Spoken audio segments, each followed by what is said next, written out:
What up? Say so, G. Back with another topic, back with another video. So the title of this video is gonna be, don't take too long to get on YouTube, strike now. We're gonna talk about it. So admin notes, thanks again to all the subscribers that have subscribed to my channel.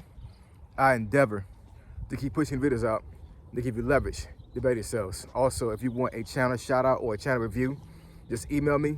My email address is in the description below. I do have a lot of folks that have emailed me about that.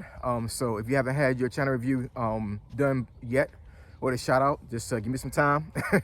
I haven't had too many folks ask for the shout out, but I've definitely had some folks ask for the channel review.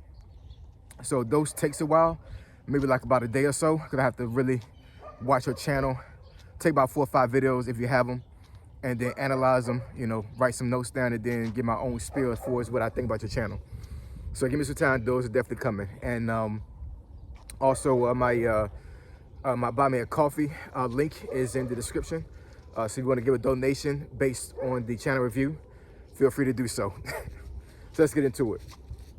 So why do I say don't waste time to get on YouTube, strike now? But don't take your time to get on YouTube, strike now. So I'm gonna relate this to sports, more specifically Michael Jordan. So I wasn't too much of a big Jordan fan when he was actually actively playing. I'm 47 years old, so you know when he entered the league in '85, I was 8 years old. So I literally grew up watching Jordan. You know, the year that he actually won his last championship in '98 was the year I joined the Army. So, you know, from age 8 until I joined the Army, that's all I saw on TV as far as like, you know, basketball and things of that nature is Jordan and, you know, a couple of the other greats. But I didn't really follow the Bulls. And, I mean, of course, everybody knew about Jordan, but I wasn't like a really, really big fan of Jordan. For a long time, I was a really big fan of Reggie Miller. But as time has lapsed, and as I've watched videos of his past games and have watched documentaries about him, seen what he's done as far as like entrepreneurship and things of that nature, I have a really, really huge respect for Michael Jordan now. I really do. But what I really want to get into when it comes to him is his basketball game, how he played the game. So I know a lot of basketball players that play basketball and follow basketball will understand where I'm coming from when I say this. Because a lot of folks would say that he didn't have a lot of skill. I know it sounds crazy for me to even say that, but there are a lot of folks that will say that he didn't have a huge skill set. He was just very athletic and very dominant on the court. But here's one thing that analysts have noticed over the years and have brought to the forefront. And when I watched some of his videos, I think actually almost immediately I noticed this, and I was like, man, like it's kind of crazy because you know the game today as far as basketball is like totally different than how he played it, but the way he played it worked. So what I mean by that, so if you know if you follow Jordan, well, let's say you don't follow Jordan at all. Let's say you just you grab one of the videos that he that's about him on YouTube, and you actually see a game that he played, right?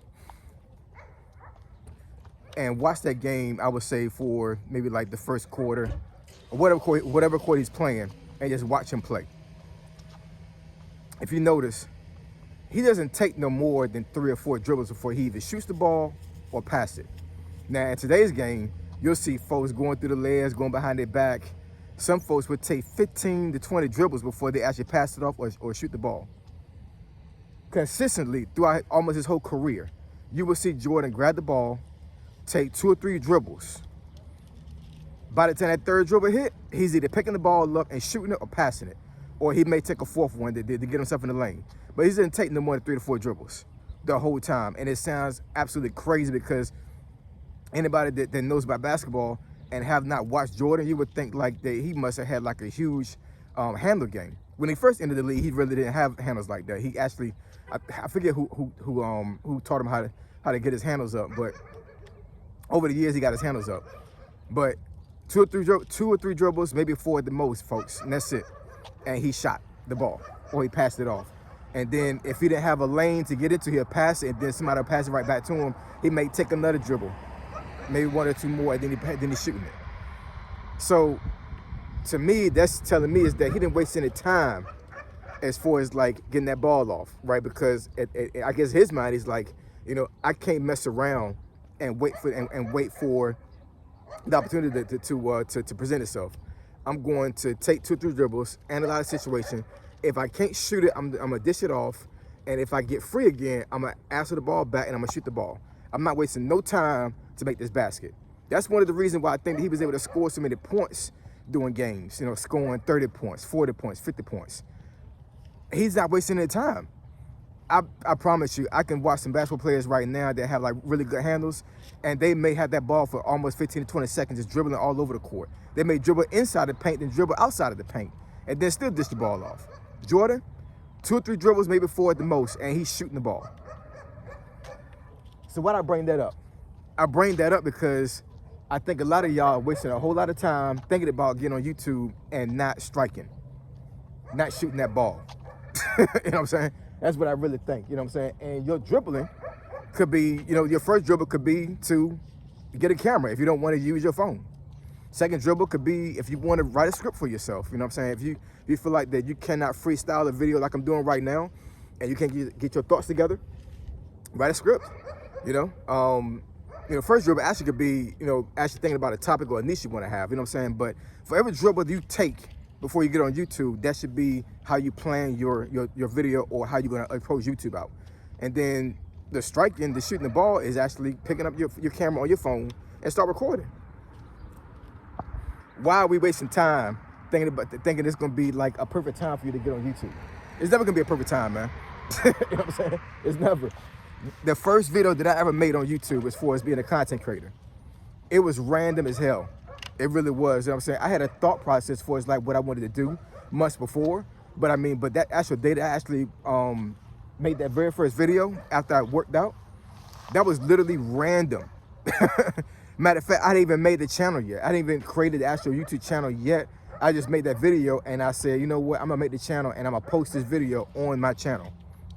I think I made the channel like 2 days later. But it was a random act because I had a thought process. I was like, you know, I'm just gonna make a video. And I was like, you know what, I wanted to make a channel anyway. So I'm just gonna take this video and put this on my channel. This will be my very first video. So some folks will psych themselves out and they'll make all this planning and won't strike, won't shoot the ball. And they may be planning for months and they still won't execute. You know what I'm saying? So in that situation, I would just say like, you know, hey, don't waste any time, just do it. I don't care if you feel like it's the most horrible video made in your life. If you really want to be on YouTube, you're gonna take that leap of faith and you're gonna post. Everybody has their own awkward moment when it comes to YouTube. Everybody had their own magical moment, or you know, their own like moment of clarity moment on YouTube. Everybody has that, you know, and you know, I'm no different. When I made that first video and I already knew that I was gonna make a channel, you know, there was no rhyme or reason to that video. I mean, of course I had a topic with the video, but you know, it just hit me like a ton of bricks. I had just finished working out and I'm like, you know what, I'm just gonna make a video. And here we are, a little bit over 3 years later, with all these subscribers and all these folks viewing me, right? And making money. You know what I'm saying? I'm gonna do actually a channel update, I think sometime this week or whatever, and let you guys know exactly how much I made. I don't really do that much, but I'm gonna do it this year. Come on, girl. But yeah, man, don't take too much time to get on YouTube. Strike now, shoot that ball, man. You know what I'm saying? Get up there on YouTube, get on your camera, your phone camera, whatever camera you have, and make the video and post the video. Simple as that, man. It is simple as that. You know, you have to have your own motivation when it comes to this thing. You know what I'm saying? If you don't have any motivation to get up here, then that's fine too. But if you are telling yourself over and over again, and you're dreaming about this, and this is a really pressing issue in your mind to make that channel, stop wasting time. Shoot that ball. All right. So I appreciate y'all. Love y'all. And I catch y'all next video. Say so G. Signing out. I'm gone.